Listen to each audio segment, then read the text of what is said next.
Have you ever wondered why the great powers of the ancient world, China on one side and the nomadic empires of the steppe on the other, kept clashing, circling, and yet somehow depending on each other?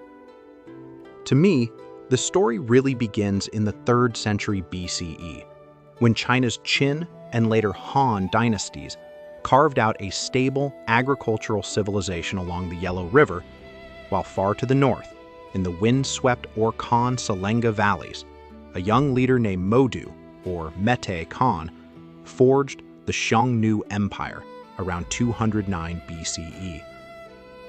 How did he turn scattered steppe tribes into a superpower?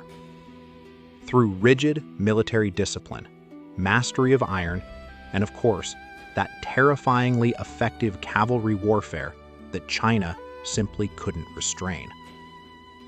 When the Han armies failed time and again to halt Xiongnu raids, the Chinese court found itself facing an uncomfortable truth. It had no military solution. So in 198 BCE, the Han emperor reached for a different tool, He Qin. Instead of sending a real imperial princess, an unthinkable breach of dynastic purity, he bestowed a court woman with the title of princess and married her off to Modu. What was He Qin really? A diplomatic bargain.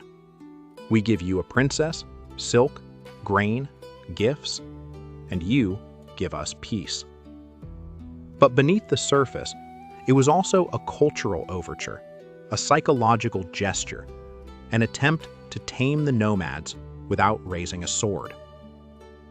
And yet, isn't it striking how this policy reveals China's weakness rather than its strength? Before He Qin, Sino-Xiongnu relations were marked by near constant confrontation. The Xiongnu held the advantage with their mobility and shock tactics. The Great Wall slowed them, but never truly stopped them. China restricted trade, so the Xiongnu raided. The Han court saw them as an existential northern threat, while the Xiongnu viewed China's silk and grain as precious lifelines. In other words, before the marriage diplomacy began, the pattern was simple: Xiongnu dominance, China's struggle to survive. But afterwards, everything shifted. Silk flowed north regularly.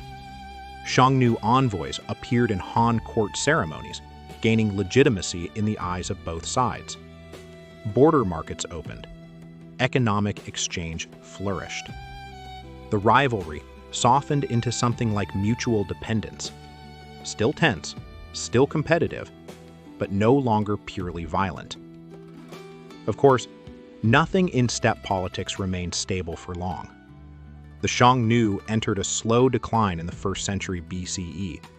Succession disputes, tribal fragmentation, a damaging north-south split, climatic stresses that crippled pastoral life, and China's clever strategy of supporting the southern branch while isolating the northern one.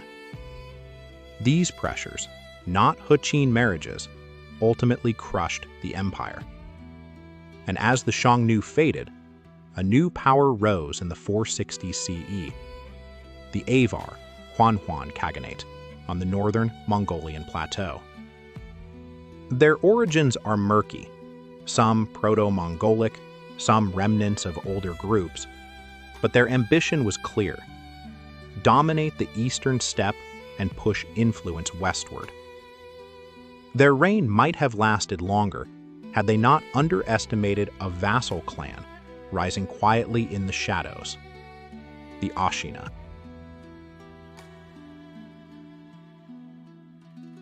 When Bumin Khagan of the Ashina finally rebelled in 552 CE, he didn't just overthrow the Avars, he founded something entirely new, the first Gokturk khaganate, rooted in the sacred forests of Otuken.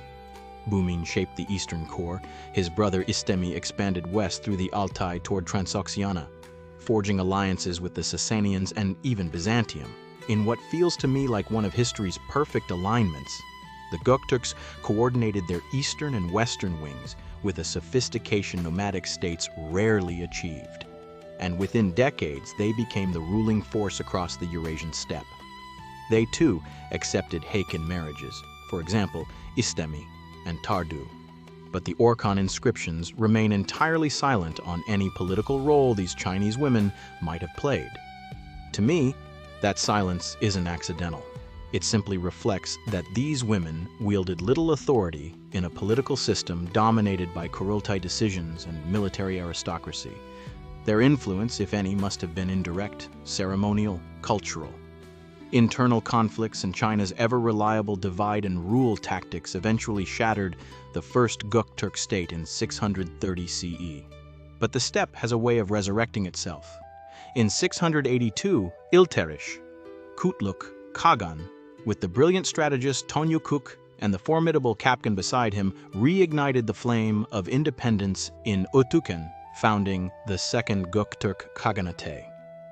Kutluk reorganized the army, Tonyukuk shaped policy with sharp political instincts, and Kapkan drove expansion. Under Bilge Khagan and his brother Kultegan, the state reached its golden age. But after 734, a tragic sequence of deaths weakened central authority, fracturing tribes, and renewed Chinese interference led to rapid decline. In 744 CEE, a coalition of Basmils, Karluks, and Uyghurs swept into Otuken and brought the Second Gokturk Khaganate to an end. The Uyghurs, the strongest of the three, quickly seized leadership. Under Kutlu Bilge Kul Khagan, they established the Uyghur Khaganate in 744 with its capital in the Orkhon Valley, consciously inheriting the Gokturk political legacy. Their relationship with Tang China grew unusually close, perhaps the closest we ever see between a steppe power and a Chinese dynasty. After helping the Tang suppress the catastrophic An Lushan rebellion, the Uyghurs received 3 princess-titled women in Hakan marriages and secured enormous commercial privileges. Yet their downfall in 840 had nothing to do with marriage diplomacy. Kyrgyz invasions, devastating drought, livestock collapse, and economic ruin broke the state's foundation. And what of the famous Chinese princesses themselves? Nearly all were not real imperial daughters, but collateral relatives, noblewomen from prominent families, or even palace attendants granted the honorary title for diplomatic purposes. China guarded its true princesses jealously. Their marriages were political tools reserved for internal alliances, not foreign states. These women were never meant to govern or manipulate foreign courts. In my opinion, they served primarily as symbols, ritual gestures of peace, instruments of prestige, tokens intended to soothe or impress, but not as agents shaping policy.